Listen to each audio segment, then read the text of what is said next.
Level up your LA Kings experience with Vivid Seats Elite Seats. All the on-ice Kings action with even more exclusive access and rewards. Enjoy great seats to the game in Section 103 along with Yamava Club access and parking included with your purchase. Plus, get a free Team LA Kings shop item at the game. Score your Vivid Seats Elite Seats tickets today and earn perks on each purchase from the only leading ticket company with a rewards program. Experience it live with Vivid Seats, the official partner of the LA Kings. Did you know the LA Kings have their own culinary partner? It's Superfood, celebrating 10 years and over 1 million meals served. Since 2020, the Kings have trusted Superfood to fuel their players. Now through Simply Lunch, you can bring that same performance-driven food to your office. Because when people eat better, they work better. Visit mysuperfood.com. That's mysuperfd.com. Or call 213-973-6145. Qualified companies can enjoy a free lunch for up to 10 managers. You're listening to All the Kings Men, the official podcast of the LA Kings. Now, here's your host, Jesse Cohen. Welcome back, Kings fans. This is an episode of All the Kings Men. Joining me on day 2 of development camp in 2026, Jimmy Lombardi. How are you doing today, Jimmy? Good. And Thanks for having me. Thank you for being here. And Alex Kostov, how are you doing today, Alex? Doing good. How about yourself? First of all, congratulations on being drafted. Thank you. I appreciate it. And Jimmy, we've talked to you since the ELC, but congrats again on signing the ELC. Thank you. Now, both of you play for the Flint Firebirds. So my first question is, Flint has more than, a couple guys drafted by NHL teams, but are you guys going to be a clique next year now that you've both been drafted by the LA Kings? Yeah, hopefully he's coming back next year. Still uncertain with that, but if so, I think that would be a pretty good duo. Now, Alex, you're 20 years old, and this was your third time through the draft. I don't want to pile on or anything, but was it where did you sort of get the confidence to go through that process again? Yeah, no, that's a good question. It's definitely, you play, like, you think about it with, like, having a chip on your shoulder almost every day. You kind of just think about, getting passed up on and use it as almost extra motivation and just something to work harder for and strive for. So I think it's honestly definitely benefited me almost, which is weird to say, being skipped over twice. I think it's helped me just a lot mentally and just thinking about it more when I'm training and whatnot.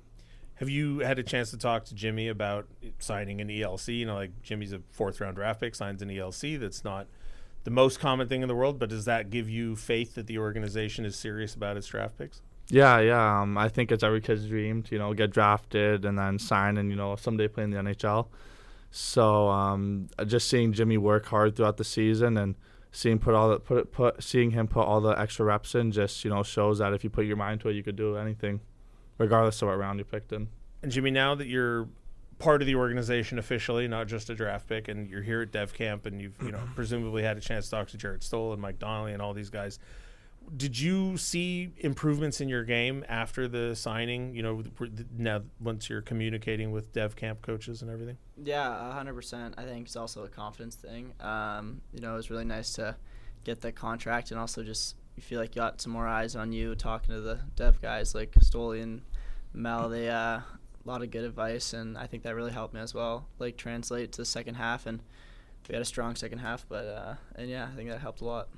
Alex, is this your first time to Southern California? It is, yes. How do you like it so far? It's nice. There's a nice breeze outside, and I love the palm trees and whatnot. So going to the beach, I think it's tomorrow, so we'll see how that goes. And you got whacked on the chin yesterday. How are you feeling? I'm doing good. Got a couple zippers, but I was back on the ice this morning. Now, it's only been 2 days, and we're interviewing you in between the morning drills on day 2 and the scrimmage. But, Jimmy, how is there pressure to take what they work with you in the drills in the morning and then immediately turn it around and show it off in the scrimmage in the afternoon?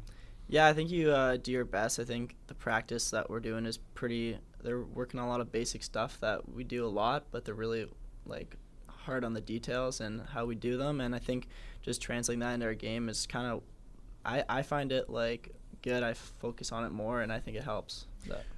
This is the second person we've spoken to who said that the drills are pretty common, hockey principles. Are the details different at this level, or is it just drilling the fundamentals over and over and over again? I feel like everything's a little bit higher tempo. There's you could say some pressure being here. It's a little bit some guys' first NHL camps, and there is some pressure. But I think that just like really drilling down the fundamentals is like I think they're doing a great job, and it's become easier, especially second time around. Alex, day 2 now. You've gone through the drills. I'm assuming you'll be out there for the scrimmage. Can you tell that this is an NHL development camp as compared to something that goes on at Flint, or does it just feel like another bunch of?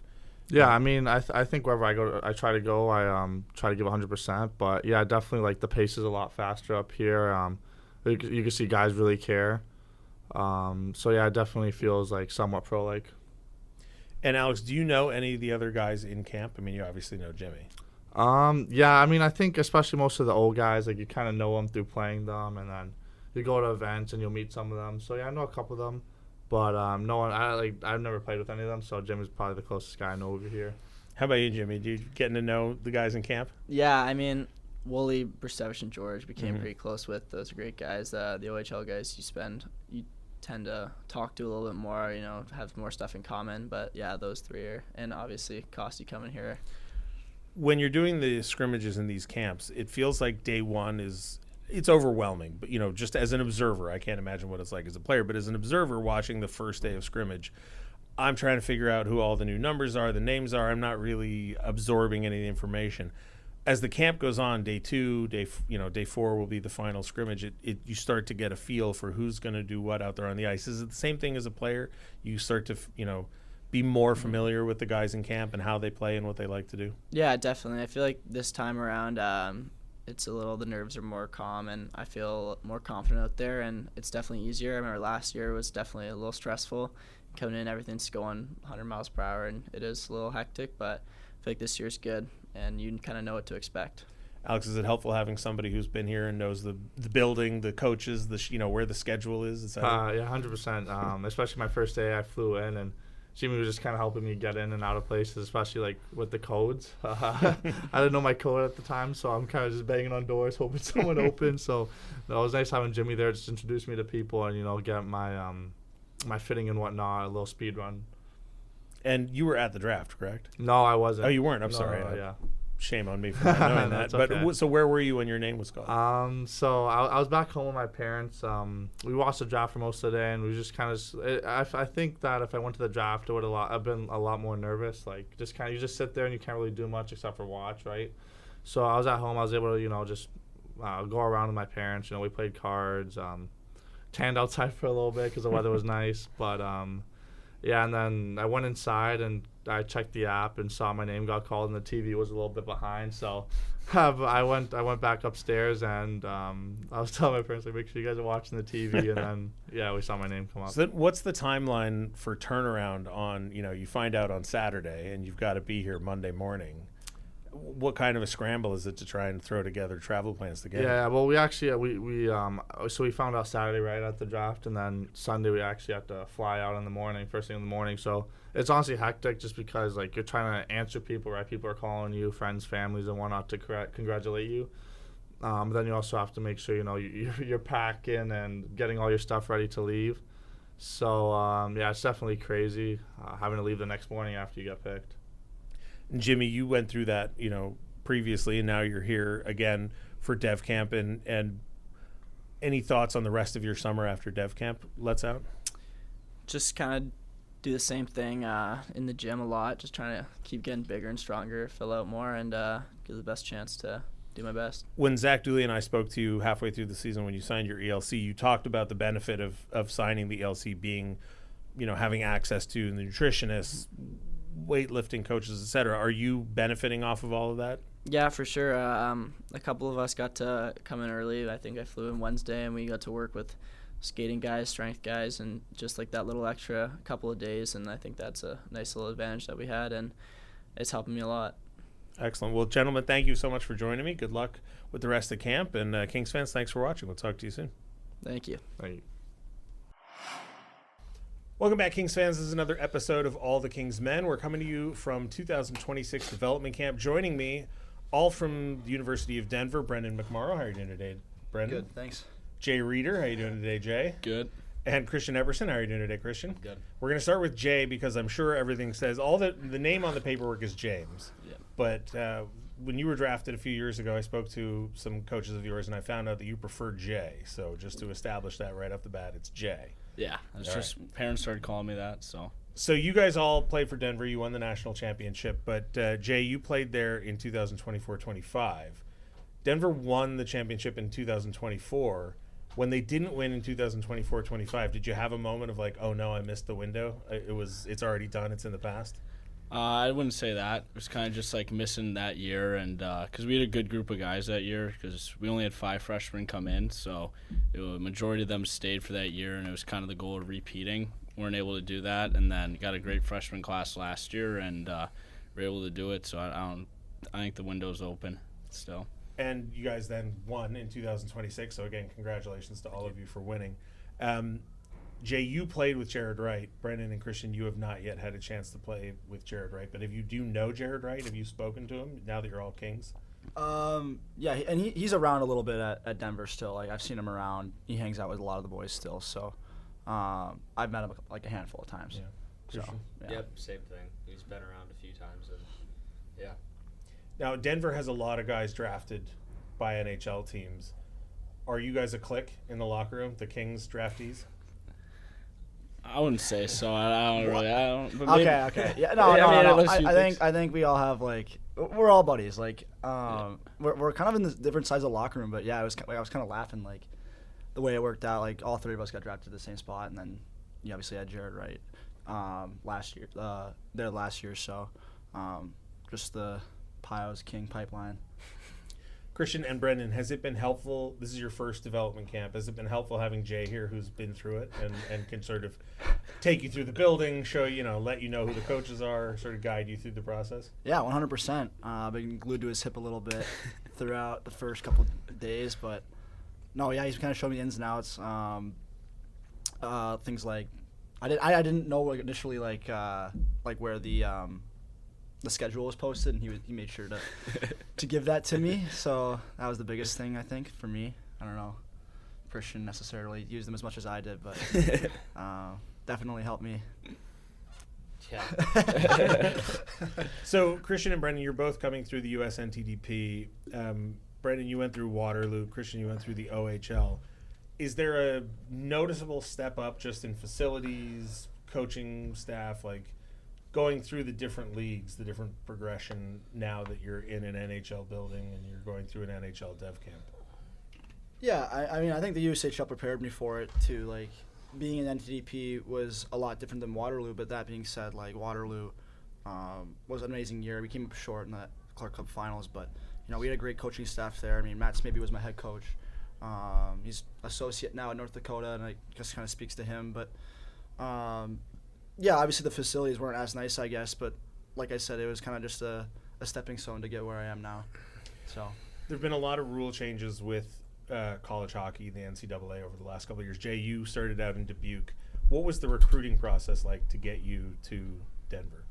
I mean, you kind of was 2 different routes back then. You could either go to the CHL, and then you wouldn't really be going to college, or you play in the USHL, and then you would. So, I mean, it was there wasn't as big of a range for recruits, so compared to when I think these guys came in, like he played in the OHL and was able to come. So I think it's just different now. I mean, it's 1 year different, but Kristian, you did go to the CHL and then wound up in Denver. What was the recruiting process like for you? What part? Like going to the OHL? Once you were in the OHL, when you were playing for Saginaw, how did you then get on Denver's radar? And who contacted you first? Yeah, I didn't know if like what I was going to do at the end of the season. I just kept all my options open, and then talked to Denver, and I just thought it was a good fit from the start. So, did you have a sense that a national championship might be an option, or might be on a possibility, or is it? Like before I went there? Yeah. I mean, obviously, that's like kind of Denver's thing, but but yeah, I was like definitely thought about it a few times, but going into the year, I wasn't like, oh yeah, we're like for sure gonna win a national championship. I don't think any team is. And then Brendan, same question for you at Waterloo. How was the recruiting process to get to Denver for you? Well, I committed in 2022, like way before I was even at the national team development program. And kind of like the same thing. Like I wanted to go to Denver because they were fresh off a championship in 22, and they made it clear to me like, if I don't go there, like, we'll just win without you. So I'll just, like, shoot. Like, that's kind of just somewhere, like, they seemed really confident in their abilities and the people they recruit. So it's just somewhere, like, I wanted to be. And obviously it worked out my first year. We won. So, yeah. Jay, now that you've been through Dev Camp once before and then you went and won a championship at Denver, did you find it helpful to have, Jarrett Stoll and Mike Donnelly and all the guys on the Dev staff available? Were they? I know that it's weird with college. I don't know all of the intricacies of the rules and how much influence pro teams are allowed to have on collegiate athletes. But was it helpful to have the experience of going through Dev Camp and hearing from NHL coaches, giving you advice and telling you what you need to work on? Yeah, I mean, like you're saying, the big thing about Dev Camp is you get to listen to these guys who've played NHL games talk and kind of their tips that you don't always able to get. And it's over 4 days, so kind of you get to know them better. So it's easier when you're talking to them during the season, and you get a coaching that you can work on the rest of the summer and then transfer into the season. Now that you're back in California, do you feel more comfortable in LA and Southern California? I don't know about LA itself, maybe the rink. Sure. I mean, know my way around more, kind of not always asking guys where I'm going, and then getting to know the people, recognizing the faces. So that's feel more at ease, you could say. Kristian, is this your first time in Southern California? Yeah. Has Jay taken you to In-N-Out or any other LA institutions? No, Jay's been pretty boring. We have In-N-Out in Colorado. Yeah. Oh, do you know? Yeah. Oh, all right. Yeah. Well, So I guess it's not that big. we're a not deal. going there, but because we're healthy. But But I mean, if has he been telling you about the beach or anything in LA? Not at all. Epi Brendan, already, is this your first time in Southern he already California? visited. Epi went to the beach. He already his shoulders visited the are- beach. I already went to the beach. All right. It's pretty nice. And Brendan, have you been to Southern California? I've not. Okay. Well, So, I was going to my ask first you how time. it compares to Colorado, but you don't really know yet. No, I don't. I mean, All I know so far is just the walk to the rink and yeah. Because you are in the NCAA, we'll start with you, Jay. How, I'm sure, even though the NCAA rules are changing and lightening, obviously the urge to sort of protect amateur status is there. I know the team can only get involved so much. Do you have your own, printout of the rules, what you're allowed to do, what you're not allowed to do? Are you individually careful about that, or is it on the team to worry about that for you? I think it's on everybody. I mean, it's not just on the player and it's just not on the team. I think it's kind of a group effort to make sure everyone's kind of staying at the status that they need to be and following all the rules. Kristian, same question to you. Is it something you pay attention? Are you worried on a daily basis? Can't do this, can't do that, can do this, can do that? You want to elaborate a little So bit? my understanding, and I could be wrong, is that you guys, because you're NCAA athletes, you're here at Dev Camp, but Yeah. the team can't pay for your trip. Yeah. Basically, I don't know if that's true or not, but that's what Yeah, it is. that's true. Yeah. So I mean, then there's the question. Okay, well, if the team can't pay for your trip, can they put you up in a hotel? Can if they take you out to lunch, do you have to pay for the lunch, or can the team? But is there a guideline? Are there how complicated are the rules? I guess I mean, I don't want to get into anybody in Yeah. trouble. Yeah. we like can't- you- like we you just said. Well, we just I- follow what they say like- about Right. what's Yeah, fair, we'll what have, we can do and what yeah. we can't do. So. It was news to me when they told me they couldn't pay for my flights and stuff. So Right. there's that kind of thing. It's more so I think the organization of Yeah. here for that kind of stuff. But we'll have team meetings on what you can and cannot do too at the start of the year.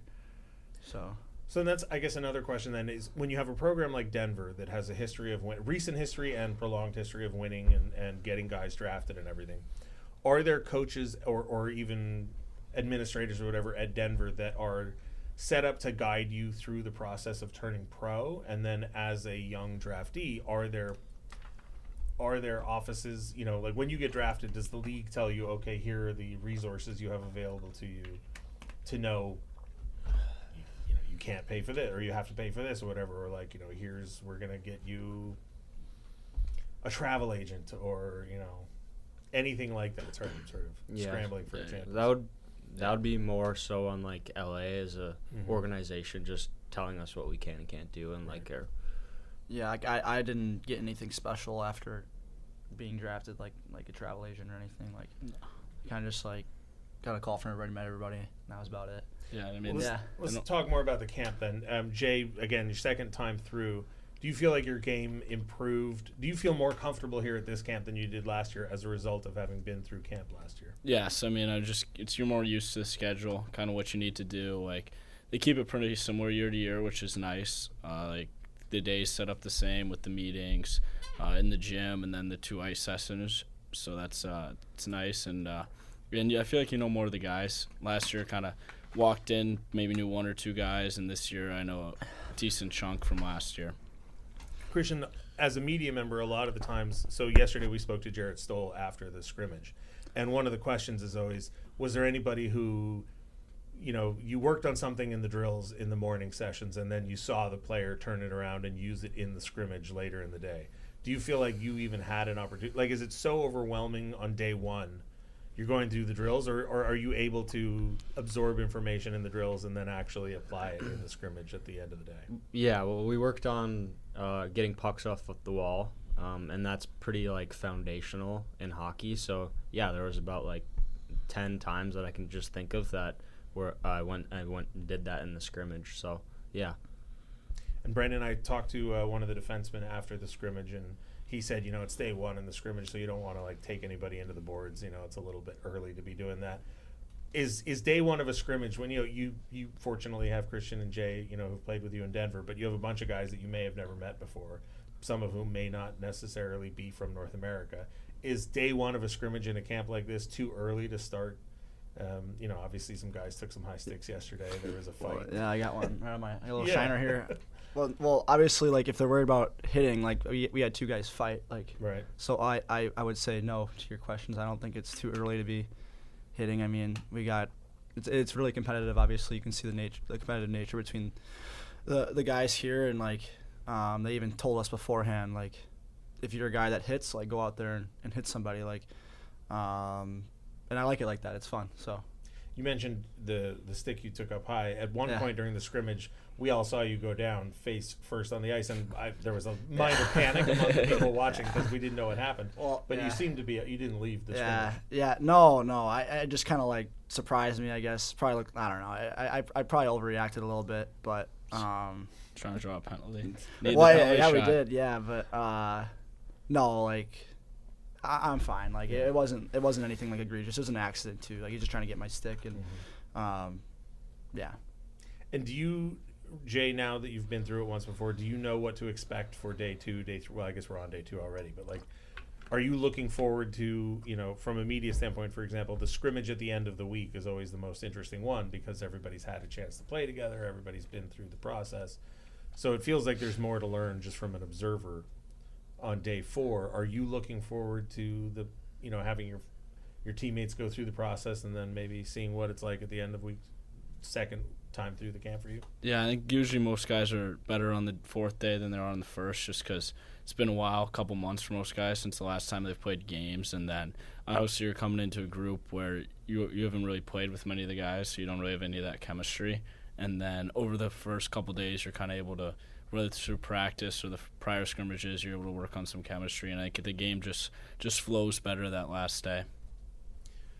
Kristian, you scored, I want to say you assisted on the goal that tied the game, the championship game. And I think also the game prior to that, right? The double semifinal overtime. Game? Yeah.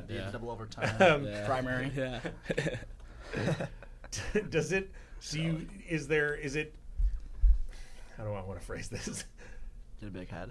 No, the opposite. Are you glad? Is it? Brennan had a goal in the scrimmage. I mean, listen, you all contributed. I don't want to single you out. Called him cocky over here. What's that about? No, I just was trying to say. But I'm just curious. Is an assist? So some people are, they only care about the goals. Other people, it's the assists.